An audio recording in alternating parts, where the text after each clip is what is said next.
अस्सलाम वालेकुम फ्रेंड्स। जैसा कि आप जानते ही होंगे, अपेक्स बैंक के अंदर 129 न्यू वैकेंसियाँ निकली हुई हैं। अगर आप डिग्री कैंडिडेट हो तो आप इन वैकेंसियों के लिए अप्लाई कर सकते हो। अगर अप्लाई करना चाहते हो उसका ऑनलाइन फॉर्म कैसे फिलअप करें, आज आपको मैं स्टेप बाय स्टेप करके ऑनलाइन फॉर्म फिलअप करके बताने वाला हूँ। अगर अप्लाई करना चाहते हो, साइट का लिंक और फुल डिटेल के साथ नीचे डिस्क्रिप्शन में लिंक देने की कोशिश करूँगा।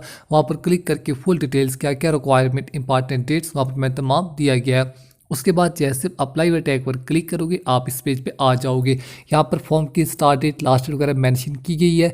अगर आप ऑलरेडी से रजिस्टर हो तो आप लॉगिन करके फॉर्म को फिलअप कर सकते हो। अगर आप पहली बार साइट में गए हो, फॉर्म को फिलअप करना चाहते हो तो आप टॉप पर ऑप्शन देखोगे click here for new registration. अब आपने click here for new registration वाले टैग पर क्लिक कर देना है। याद रहे, अगर आप फ्रेश कैंडिडेट हो, पहली बार साइट में गए हो तो आपने click here for new registration tag पर क्लिक कर देना है। जैसे आप न्यू रजिस्ट्रेशन टैग पर क्लिक करोगे आपके सामने एक न्यू पेज ओपन हो जाएगा। यहाँ पर आपने 1 2 3 4 5 6 स्टेप में पूरे फॉर्म को कंप्लीट करना पड़ेगा। याद रही, फॉर्म फिलअप करने के लिए अब जिस भी कैंडिडेट का या खुद का फॉर्म फिलअप करे हो, फर्स्ट कॉलम में उस कैंडिडेट का अपने नाम मेंशन कर देना है।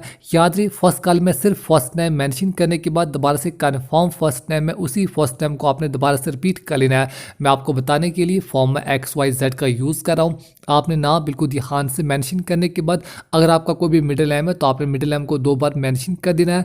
अगर आपका मिडिल नेम नहीं है तो आपने मिडिल नेम को ब्लैक छोड़ के लास्ट कॉलम में लास्ट नेम मेंशन करने के बाद दोबारा से कन्फर्म लास्ट नेम है उसी लास्ट नेम को आपने दोबारा से रिपीट कर लेना है। ध्यान रहे, नाम आपने वही मेंशन करना है जो आपकी 10th क्लास की मार्कशीट पर होगा। इसके अलावा जिस भी कैंडिडेट का फॉर्म फिलअप करे उसका आपने 10 डिजिट मोबाइल नंबर मेंशन करने के बाद दोबारा से कन्फर्म मोबाइल नंबर में उसी मोबाइल नंबर को आपने दोबारा से रिपीट कर लेना है। 2 बार मोबाइल नंबर मेंशन करने के बाद जिस भी कैंडिडेट का फॉर्म फिलअप करे हो उस कैंडिडेट की अपनी ईमेल आईडी मेंशन करने के बाद जो भी आपका डोमेन नाम याहू, गूगल, इसके अलावा कोई भी अदर डोमेन नाम आपने मेंशन कर देना है। इसके अलावा कन्फर्म ईमेल आईडी में उसी ईमेल आईडी को आपने दोबारा से रिपीट कर लेना है। याद रहे, ईमेल आईडी, मोबाइल नंबर आपने ठीक से मेंशन करने हैं। इसी पर आपको तमाम इन्फॉर्मेशन बाद में दी जाएगी। इसके अलावा नीचे आपको जो भी कैप्चा कोड दिया जाएगा, अब आपने कैप्चा कोड या फिर सिक्योरिटी कोड आपको फिलअप कीजिए। उसके बाद आपने सेव एंड नेक्स्ट टैग पर क्लिक कर देना है। उससे पहले मैं रिकमेंड करूँगा नाम, ईमेल आईडी, मोबाइल नंबर आप एक बार ज़रूर चेकआउट कीजिए। उसके बाद जैसे सेव नेक्स्ट टैग पर क्लिक करोगे आपकी वन टाइम रजिस्ट्रेशन यहाँ पर कंप्लीट हो जाएगी। आपको रजिस्ट्रेशन नंबर एंड पासवर्ड दिया जाएगा। मैं रेकमेंड करूँगा आपने रजिस्ट्रेशन नंबर एंड पासवर्ड को नोट डाउन कर लेना है। अब आप इसी रजिस्ट्रेशन नंबर, इसी पासवर्ड के जरिए बाद में कभी भी लॉगिन कर सकते हो। याद रहे, आपने registration number, password note down करने के बाद नीचे जिस भी कैंडिडेट का फॉर्म फिलअप करे हो चूज़ फाइल पर क्लिक करके उस कैंडिडेट का अपने फोटो अपलोड कर लेना है। इसके अलावा चूज़ फाइल पर क्लिक करके अपना सिग्नेचर अपलोड कर लेना है। फोटो और सिग्नेचर, फोटो का साइज आपने 20 KB से लेकर 50 KB और सिग्नेचर का साइज आपने 10 KB से लेकर 20 KB अपलोड करने के बाद नीचे नेक्स्ट वाले टैग पर क्लिक कर देना है। जैसे आप नेक्स्ट वाले टैग पर क्लिक करोगे आपके सामने थर्ड पेज ओपन हो जाएगा। यहाँ पर सबसे पहले अब आप किस पोस्ट के लिए अप्लाई करना चाहते हो, अलग अलग डिपार्टमेंट में वैकेंसी निकली हुई है। अब आप अपने एजुकेशन क्वालिफिकेशन के मुताबिक जिस भी पोस्ट के लिए अप्लाई करना चाहते हो आपने पोस्ट को मेंशन कर देना है। पोस्ट मेंशन करने के बाद अगर आपके पास कोई भी कैटेगरी है तो आपने कैटेगरी को ज़रूर मेंशन कर देना है। अदरवाइज़ आप जनरल यानी UR में अप्लाई कर सकते हो।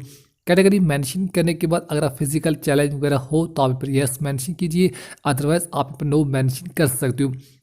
कैटेगरी फिजिकल चैलेंज, इसके अलावा अदर कुछ कॉलम आपने यस नो में मेंशन करने। आप एक बार इन तमाम कॉलम को पढ़ लीजिए जिनके पीछे रेड कलर का स्टार लगा हुआ वो कंपलसरी फिलअप करें। बाकी आप फिलअप करना चाहो तो कर सकते हो, अगर उनको ब्लैंक छोड़ना चाहो छोड़ सकते हो।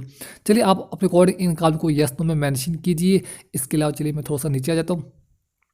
मैं रेकमेंड करूँगा जिनके पीछे रेड कलर का स्टार लगा हो आप वही कॉलम फिलअप कीजिए, बाकी आपकी अपनी मर्जी।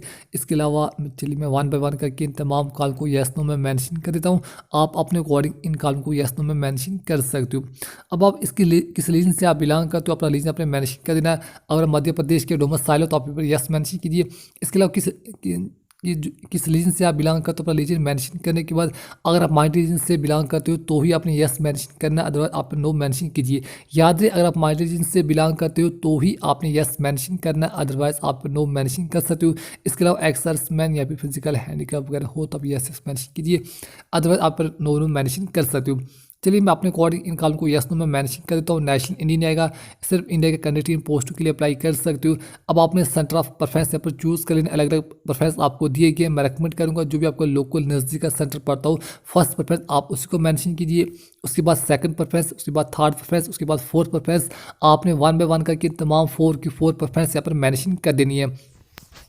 मैक्सिमम चांस यही है कि आपको फर्स्ट प्रेफरेंस दिया जाए, लेकिन हो सकता है आपके केस में सेकंड, थर्ड, फोर्थ कोई भी दिया जा सकता है। मैं रेकमेंड करूंगा फोर की फोर प्रेफरेंस आपने वही मेंशन करनी है जो भी आपके लोकल नज़दीक के सेंटर पढ़ते हो। उसके बाद सेकंड, थर्ड, फोर्थ आपने वन बाय वन करके तमाम फोर फोर प्रेफरेंस यहाँ पर मेंशन कर देनी है। चलिए मैं वन बाय वन करके तमाम फोर प्रेफरेंस यहाँ पर मेंशन कर देता हूँ।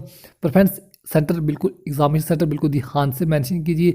इसके अलावा जिस भी कैंडिडेट का फॉर्म फिलअप कर रहे हो उस कैंडिडेट के अपने डेट ऑफ बर्थ को मेंशन कर देना है। फर्स्ट कॉलम में डेट, सेकंड कॉलम में मंथ एंड थर्ड कॉलम में ईयर ऑफ बर्थ आपने मेंशन कर देनी है। डेट ऑफ बर्थ भी आपने वही मेंशन करनी है जो आपकी 10th क्लास की मार्कशीट पर मेंशन होगा। इसके अलावा मेल या फीमेल कैंडिडेट जो भी फॉर्म को फिलअप कर रहा है या ही मेंशन कीजिए। अगर आप सिंगल चाइल्ड गार्ड हो तो आप यस मेंशन कीजिए, अगर आप नो मेंशन कर सकते हो। इसके अलावा मैट अनमैट जो भी फॉर्म को फिलअप कर रहा या रही आपने अकॉर्डिंग मेंशन कीजिए। इसके अलावा जिस भी कैंडिडेट का फॉर्म फिलअप करे उसका अपने फादर नेम मेंशन करने के बाद उस कैंडिडेट का अपने मदर नेम मेंशन कर देना है। फॉर्म फिलअप करते हुए 3 चीज़ों को खास ध्यान रखिए, आपका नाम, parentage and date of birth आपने वही मेंशन करना है जो आपके 10th क्लास की मार्कशीट पर मेंशन होगा। इसके अलावा जो भी आपका लोकल एड्स आपने वन बाय वन करके तमाम लोकल एड्स मेंशन कर देना है। पहले लोकल एड्स, इसके अलावा डिस्ट्रिक्ट का नाम, स्टेट का नाम, पिन कोड आपने तमाम एड्स मेंशन कर देना है। याद रही एड्स आपने वही मेंशन करना है जो आपके डोमिसाइल पर मेंशन होगा। तमाम एड्स मेंशन करने के बाद आपने नीचे आ जाना है।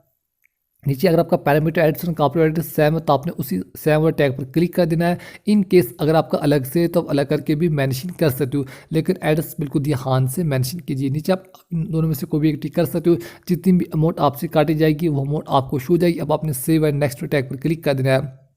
जैसे आप सेव एंड नेक्स्ट टैग पर क्लिक करोगे आपके सामने फोर्थ पेज ओपन हो जाएगा। यहाँ पर डिग्री से लेकर जितनी भी आपकी हायर क्वालिफिकेशन आपने वन बाय वन करके तमाम क्वालिफिकेशन को मेंशन कर देना है। सबसे पहले आपने graduation arts, medical, commerce, science, agriculture आप अपने अकॉर्डिंग पर मेंशन कीजिए। आपके केस में ग्रेजुएशन की डिग्री आर्ट्स, मेडिकल, कॉमर्स या अदर एग्रीकल्चर अपने अकॉर्डिंग पर मेंशन करने के बाद year of passing, date, month and year of passing अपने मेंशन करनी है। जिस भी साल आपका डिग्री ग्रेजुएशन का रिजल्ट हुआ आपकी फाइनल ईयर की मार्कशीट पर मेंशन होगा, सेम टू सेम आपने वही मेंशन कर देना है। Date, month and year of passing आपकी फाइनल ईयर की मार्कशीट पर मेंशन होगा, सेम टू सेम आपने वही मेंशन करने के बाद आपने कितने total percentage of marks obtain किए। याद रहे तमाम सेमेस्टर के मिला के आपके जितने भी टोटल परसेंटेज ऑफ मार्क्स बनते होंगे तमाम परसेंटेज ऑफ मार्क्स मेंशन करने के बाद फर्स्ट, सेकंड, थर्ड आप अपने अकॉर्डिंग मेंशन कीजिए। जैसे मैंने डिग्री की क्वालिफिकेशन को मेंशन किया, सेम टू सेम आपने पोस्ट ग्रेजुएशन या इसके अलावा कोई भी हायर क्वालिफिकेशन है आप वन बाय वन करके तमाम क्वालिफिकेशन को मेंशन कर सकते हो। सेम टू सेम आप स्ट्रीम सेलेक्ट करने के बाद year of passing, date, month and year of passing, इसके अलावा आपने कितने total percentage of marks obtain किए। ध्यान दें टोटल परसेंटेज ऑफ मार्क्स आपके जितने भी ईयर वाइज या सेमेस्टर वाइज मिला के तमाम year wise total percentage of marks आपके बनते होंगे, आपने वही मेंशन कर देना है। इसके अलावा फर्स्ट, सेकंड, थर्ड आप अपने अकॉर्डिंग मेंशन कीजिए। याद है डिग्री से लेकर जो भी आपकी हायर क्वालिफिकेशन है, पोस्ट ग्रेजुएशन है, इसके अलावा डिग्री, डिप्लोमा, अदर क्वालिफिकेशन है, आप वन बाय वन करके तमाम क्वालिफिकेशन को मेंशन कर सकते हो। तमाम क्वालिफिकेशन मेंशन करने के बाद आपने नीचे आ जाना है। चलिए मैं अपने अकॉर्डिंग क्वालिफिकेशन को मेंशन कर देता हूँ। सिर्फ आपने स्ट्रीम, इसके अलावा era passing, percentage of marks first, second, third mention करने के बाद आपने नीचे यहाँ पर यस आएगा।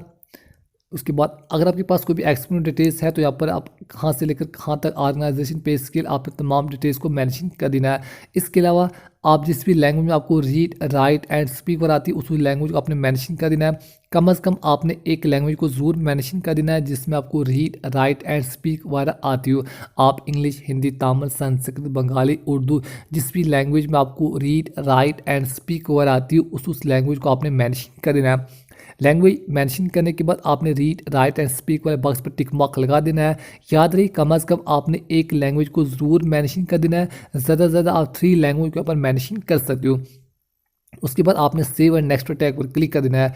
याद रहे ग्रेजुएशन से लेकर जितनी भी आपकी हायर क्वालिफिकेशन है आपने पहले तमाम क्वालिफिकेशन को मेंशन कर देना है। इसके अलावा अगर आपके पास कोई भी एक्सपीरियंस डिटेल्स कहाँ से लेकर कहाँ तक ऑर्गेनाइजेशन पे स्किल आप तो उसकी तमाम डिटेल्स को मेंशन कर देना है। इसके अलावा जिस भी लैंग्वेज में आपको रीड, राइट एंड स्पीक और आती है उस लैंग्वेज को आप मेंशन कीजिए। उसके बाद आपने सेव एंड नेक्स्ट टैग पर क्लिक कर देना है। जैसे आप सेव एंड नेक्स्ट टैग पर क्लिक करोगे आपके सामने तमाम की तमाम डिटेल्स आपको पढ़ने को मिल जाएंगी। आपका नाम, parentage, date of birth, mobile number, email ID, local address, आपके एजुकेशन क्वालिफिकेशन, फोटो के नीचे जो बॉक्स बना हुआ आपने इस बॉक्स पर टिक मार्क लगाने के बाद नीचे लास्ट पर आ जाना है। मैं रिकमेंड करूँगा नाम, parentage, date of birth, mobile number, email ID, local address, आपके एजुकेशन क्वालिफिकेशन आप एक बार ज़रूर चेकआउट कीजिए। अगर तमाम टेस्ट ठीक है तो आपने कंप्लीट रजिस्ट्रेशन वाले टैग पर क्लिक कर देना है। याद रहे कंप्लीट रजिस्ट्रेशन वाले टैग पर क्लिक करने के बाद आप इन स्टेप में एडिट वगैरह नहीं कर पाओगे। पाओगे। मैं रिकमेंड करूँगा आपने वन बाय वन करके तमाम डिटेल्स एक बार ज़रूर चेकआउट कर लेनी है। आपका नाम, पेरेंटी, date of birth, mobile number, email ID, local address, आपके एजुकेशन क्वालिफिकेशन। चलिए इन केस अगर तमाम टेस्ट ठीक है तो आपने कंप्लीट रजिस्ट्रेशन में टैग पर क्लिक कर देना है। जैसे आप कंप्लीट रजिस्ट्रेशन में टैग पर क्लिक करोगे अब आप इन स्टेप में एडिट वगैरह नहीं कर पाओगे। यहाँ पर आपने चूज़ फाइल पर क्लिक करके जिस भी कैडेट का फॉर्म फिलअप करे हो उसका अपने थंब इम्प्रेशन अपलोड कर लेना है। उसके बाद चूज़ फाइल पर क्लिक करके अपना हैंड रिटन डिक्लेरेशन अपलोड कर लेना है। थंब इम्प्रेशन का साइज़ आपने 20 KB से लेकर 50 KB के दरमियान अपलोड कर लेना है और हैंड रिटन डिक्लेरेशन का साइज़ आपने 50 KB से लेकर 100 KB के दरमियान अपलोड कर लेना है। थंब इम्प्रेशन और सेल्फ डिक्लेरेशन अपलोड करने के बाद नीचे आपने कैप्चा कोड फिलअप कर लेना है। उसके बाद आपने सेव एंड कंटिन्यू टैग पर क्लिक कर देना है। चलिए मैं वन बाय वन करके दोनों को अपलोड कर लेता हूँ। थंब इम्प्रेशन का साइज 20 KB से लेकर 50 KB और अदर का साइज अपने 50 KB से लेकर 100 KB के दरमियान अपलोड करने के बाद जैसे आप नेक्स्ट टैग पर क्लिक करोगे जितनी भी अमाउंट आपसे काटी जाएगी वो अमाउंट आपको शो हो जाएगी। कैप्चा कोड फिलअप करने के बाद आपने सेव एंड नेक्स्ट टैग पर क्लिक कर देना है। जैसे आप सेव एंड नेक्स्ट टैग पर क्लिक करोगे ये पेज आपको रिडायरेक्ट यानी मेन पेज पेमेंट पेज आपको ले जाएगा। यहाँ पर आप net banking, credit card, debit card, ATM card के जरिए इसकी पेमेंट वगैरह कर सकते हो। पेमेंट करने के बाद बस आपने एक बात का ध्यान रखना है, इसकी हार्ड कॉपी या तो प्रिंट या फिर स्क्रीनशॉट या फिर डाउनलोड करके अपने फ़ोन वगैरह में रख लेना है। तो बस इस तरह से आसानी से जो 129 न्यू वैकेंसियाँ निकली हुई हैं अलग अलग डिपार्टमेंट में आप उनके लिए अप्लाई कर सकते हो। आज के लिए इतना ही, मिलते हैं इंशाल्लाह अगली वीडियो में एक नई वीडियो के साथ। अपना बहुत सारा ख्याल रखिए। अल्लाह हाफ़िज़।